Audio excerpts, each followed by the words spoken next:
You ask Tiger to solve. This deals with linear equations with one unknown. The final result is x equals -4/15. Let's solve it step by step. Simplify the expression. Multiply the fractions.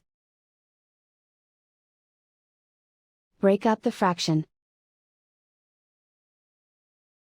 Simplify the fraction. Combine the fractions. Combine the numerators. Group all constants on the right side of the equation. Add 1/3 to both sides.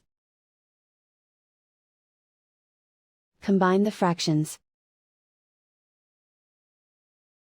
Combine the numerators. Reduce the zero numerator. Simplify the arithmetic.